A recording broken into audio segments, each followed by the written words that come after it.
శ్రీమాత్రే నమ. శ్రీ గురుభ్యో నమ. రాజశ్రీ జ్యోతిర్వాస్తు కార్యక్రమంలో ఈ రోజున తెలుసుకునే ముఖ్యాంశం ఏంటంటే, మనం ఒక స్థలం ఉంది, కానీ అక్కడ ఇల్లు కట్టడానికి అనేక అవాంతరాలు ఎదురవుతున్నాయి.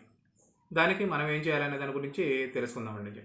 చాలామంది ఏం చేస్తూ ఉంటారంటే, కొంచెం డబ్బులు ఉన్నప్పుడు ఎక్కడో చోటన ఒకసారి చోట స్థలం కొనేస్తూ ఉంటారు. అంటే తెలిసి తెలియక ఆ స్థలాలు కొనేస్తూ ఉంటారు. ఆ లేఅవుట్ వేసిన వాళ్ళు కూడా సేల్ అవ్వడానికి ఆ స్థలం గురించి అనేక గొప్పలు చెప్పడం వల్ల ఏంటంటే, అంటే మనకే ఒక స్థలం ఉంటుందన్న ఆతృతలో ఆ లేఅవుట్ వేసిన వెంచర్ వేసిన ఆ బ్రోకర్స్ లేదనుకుంటే ఆ మధ్యవర్తులు చెప్పిన మాటలు వింటూ ఆ స్థలం అనేది కొనేస్తూ ఉంటాం.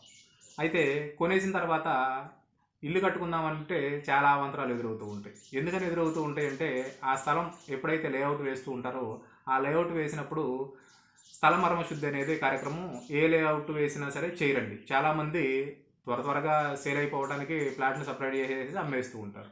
ఈ స్థల మరమ శుద్ధి చేయకుండా ఎప్పుడైతే ప్లాట్లు వేస్తారో ఆ ప్లాట్లు ఎప్పుడైతే కొనుక్కుంటారో ఆ ప్లాట్ల యొక్క యజమానులు త్వరగా ఇల్లు కట్టుకోవడానికి త్వరగా అవకాశం తొందరగా తగ్గుతూ ఉంటుందండి. ఏంటంటే స్థల మరమ శుద్ధి చేయకుండా లేఅవుట్ వేశారు కాబట్టి ఆ స్థలంలో ఎక్కడ శల్యాలు ఉంటాయనేది తెలియదు.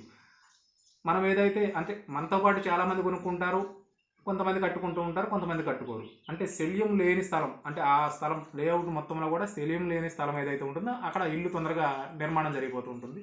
మనం కొనుక్కున్న ప్లాట్ ఏదైతే ఉంటుందో అది అలాగే ఉంటుంది.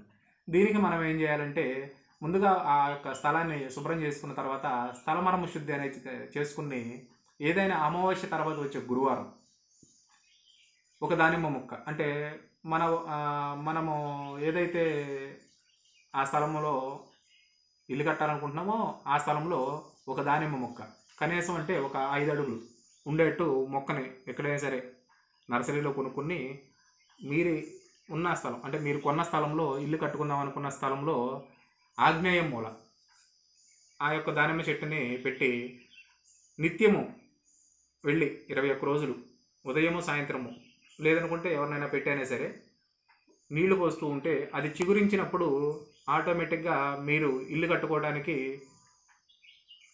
త్వరగా అడుగులు పడుతూ ఉంటాయండి. అయితే ఇక్కడ ఆ దానిమ్మ చెట్టు పెట్టే ముందే మీ స్థలం లేఅవుట్లో వేసేటప్పుడు ఎలాగో మర్మశుద్ధి స్థల మర్మశుద్ధి చేయలేరు కాబట్టి ఒకసారి మీరు ఆ స్థలాన్ని స్థల మర్మశుద్ధి చేయించుకుని ఆ దానిమ్మ మొక్క పెట్టుకుంటే త్వరగా మీ దగ్గర ఉన్న డబ్బులతో ఇల్లు స్టార్ట్ చేస్తారు. అలాగే మీరు ఇల్లు కట్టుకుంటుంటే నలుగురు సహాయం చేసి మీకు ఆర్థికంగా కూడా ఆ ఇల్లు కట్టుకోవడానికి ముందుకు వస్తారు. అలాగే మీరు దిగ్విజయంగా ఇంటిని కట్టుకుని గృహప్రవేశం చేస్తారు. ధన్యవాదాలు.